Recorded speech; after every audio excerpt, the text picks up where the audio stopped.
नमस्कार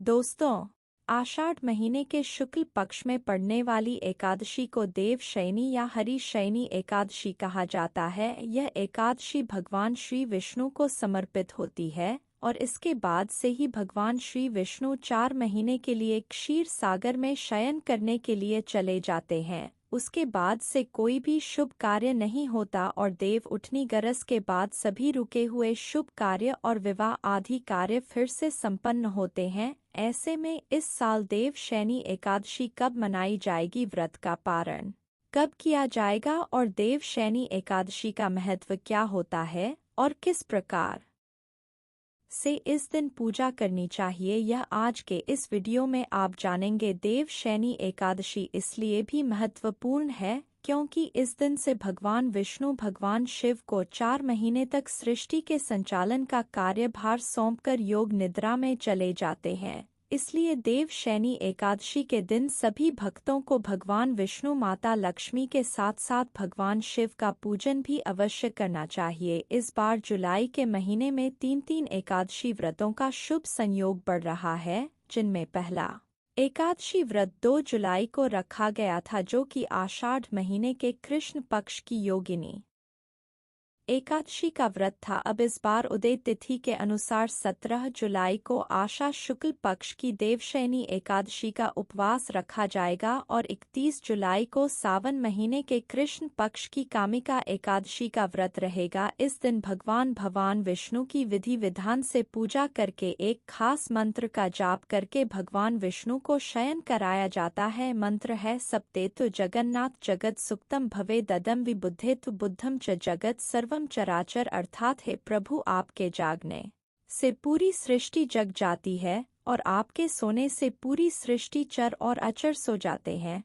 प्रभु आपकी ही कृपा से यह सृष्टि सोती और जागती है। प्रभु आप अपनी कृपा सब पर बनाए रखें। इसके बाद हरि शयनी एकादशी के दिन भगवान विष्णु की विधि विधान से पूजा करें ताकि पूरे 4 महीने तक भगवान विष्णु की कृपा बनी रहे। इसके लिए देव शयनी एकादशी के दिन एक चौकी पर लाल या पीला वस्त्र बिछाकर भगवान विष्णु की मूर्ति या तस्वीर रखकर दीप जलाएं। उन्हें पीले वस्त्र जरूर अर्पित करें। पीली वस्तुओं का भोग लगाएं। भगवान विष्णु के मंत्रों का जाप करें। अगर कोई विशेष मंत्र नहीं आता है तो केवल हरि नाम का भी निरंतर जाप करते रह सकते हैं। अगर मंत्र जाप कर रहे हैं तो तुलसी या चंदन की माला से जाप करें तो अत्यंत शुभ रहेगा। फिर कपूर जलाकर आरती करें और भगवान विष्णु को शयन कराएं। जिन्होंने भी भगवान विष्णु को अपने घर के मंदिर में शयन कराया है उन्हें 4 महीने तक भगवान विष्णु की इसी शन मुद्रा की पूजा करनी चाहिए। फिर देव उठान एकादशी के दिन विधि विधान से भगवान को जगाना चाहिए। भगवान विष्णु की पूजा में तुलसी के पत्ते भोग के साथ अवश्य रखें। हर दिन भगवान विष्णु के समीप एक लोटा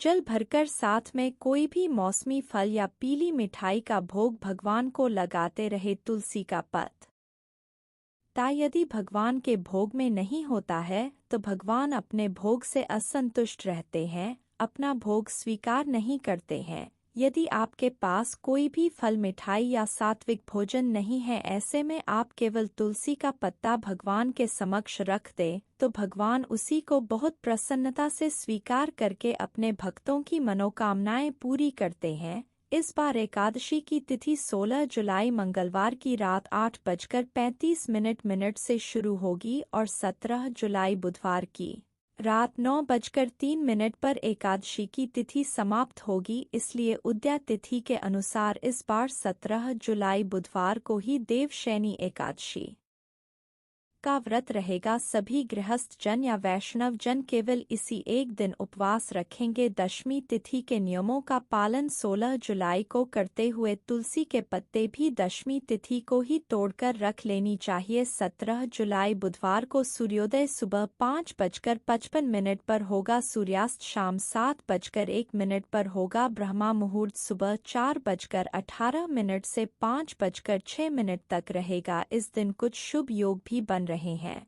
अमृत काल दोपहर 4:00 2 से 6:03 तक रहेगा। शुभ योग सुबह 7:04 तक रहेगा और बाद में शुक्ल योग प्रारंभ हो जाएगा। राहुकाल दोपहर 12 बजे से 1:30 बजे तक रहेगा। इस बार देव शयनी एकादशी के दिन 4 शुभ योग बन रहे हैं। देव शयनी एकादशी के दिन सर्वार्थ सिद्धि योग, अमृत सिद्धि योग, योग शुभ योग और शुक्ल योग बन रहे हैं। ये सभी योग पूजा पाठ करने के लिए या शुभ कार्यों को करने के लिए बहुत ही अच्छे माने जाते हैं। व्रत के दिन अनुराधा नक्षत्र और पारण वाले दिन ज्येष्ठ नक्षत्र भी रहेगा। 17 जुलाई से ही चातुर्मास प्रारंभ हो जाएगा। चातुर्मास का जो महीना होता है वो पूजा पाठ करने के लिए बहुत ही शुभ माना जाता है। द्वादशी तिथि प्रारंभ होगी 17 जुलाई बुधवार की रात 9:04 से। इसी के साथ हरिवासर का समय भी शुरू हो जाएगा और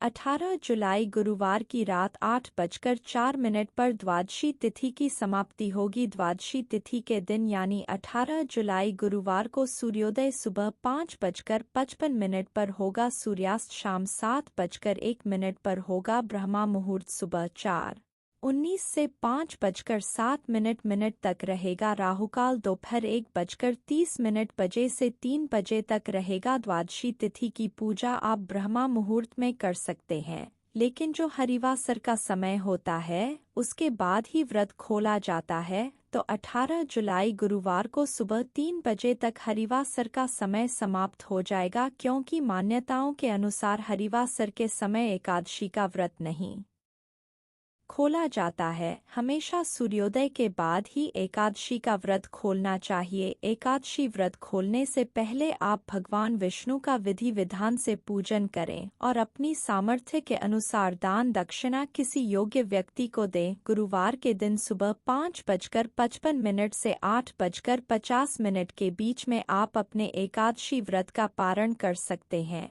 यानी कि उपवास खोल सकते हैं। उपवास हमेशा तुलसी पत्र और जल से खोलना चाहिए। पंचामृत से, मौसमी फलों से, फलों के जूस से या फिर सात्विक भोजन से और चावल से भी आप एकादशी व्रत का पारण कर सकते हैं। जो लोग पारण वाले दिन गुरुवार का उपवास भी रखना चाहते हो उन्हें सुबह की पूजा करने के बाद केवल तुलसी पत्र और जल से या मौसमी फलों से अपने व्रत का पारण कर दूसरा उपवास प्रारंभ करना चाहिए। यह थी आज की वीडियो। उम्मीद है जानकारी आपको पसंद आई होगी।